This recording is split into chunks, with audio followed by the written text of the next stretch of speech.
want to thank our witnesses, Secretary Kendall, General Alvin, General Saltzman. Thank you all for being here. Thank you for your service and your dedication to our nation's Air Force and Space Force. I look forward to, as all of us will, discussing your fiscal year 2025 budget priorities. General Alvin, I believe this is your first hearing before this subcommittee. Welcome. We're always interested to hear your perspective coming into this hearing, and so we look forward to working with all of you to get the FY 2025 budget request for the Department of Air Force, which is roughly 258.5, about $5 billion or 2% above last year's budget, passed. I say last year's budget, but as you well know, unfortunately, it's only 3 weeks old. I think that is ineptness on Congress's part, not on yours, and we tend to tie your hands behind your back when we don't get budgets done on time. I know that Senator Collins and Senator Murray want to get a budget done on time. Unfortunately, there's far too many people here who believe that government shutdowns are the way this place should work, and it is not. And I look forward to working with Senator Collins and everybody else on this subcommittee to get you guys a budget on time that is as robust as we possibly can get.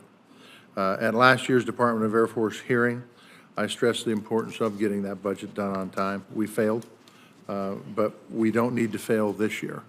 We need to get it done and get it done by the end of September so you guys have the certainty that you need not to waste taxpayer dollars and make sure that the folks that serve under you have every tool necessary to be successful. I commend Senators Murray, Senator Collins for working hard to get that 2024 bill across the finish line. But the fact of the matter is our airmen and guardians deserve better, and we can do better. Timely enactment of a defense appropriation bill has never been more urgent. China's intentions regarding Taiwan, coupled with its advancements in military modernization, Russia's unjust war in Ukraine, and the escalation in the Middle East are just a few examples of global security environment that require continued diligence and modernization of critical weapon systems to effectively deter violence and defend ourselves and our allies. Continuing resolutions, government shutdowns, without accurate appropriations, it hamstrings our national defense. Our airmen and guardians don't receive the training they need to get their job done.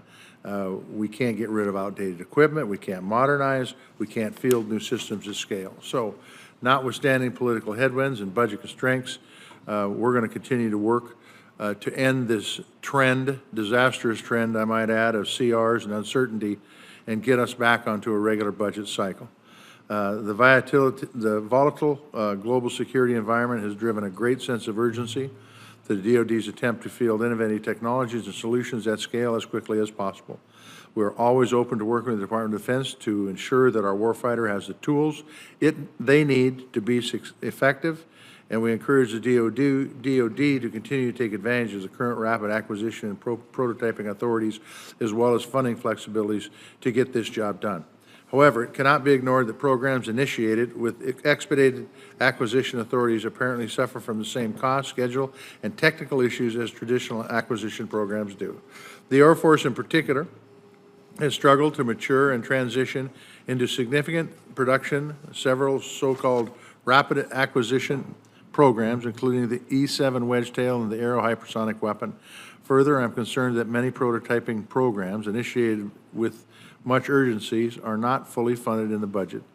This does not send the right message. So before we entertain enacting new budget and acquisition authorities, I do want to understand how the Air Force is going to improve its performance to ensure that capabilities we invest in actually reach the hands of the warfighter without wasting taxpayer dollars. There is no question that the Air Force must keep pace with evolving threats by modernizing, fielding new capabilities, and procuring systems that outperform our enemy.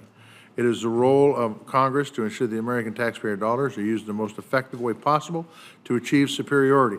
And I look forward to continuing to work with you folks and others to make that possible. Once again, I want to thank you for your service. I want to thank you for your leadership. I want to thank you for what you do to keep this country safe.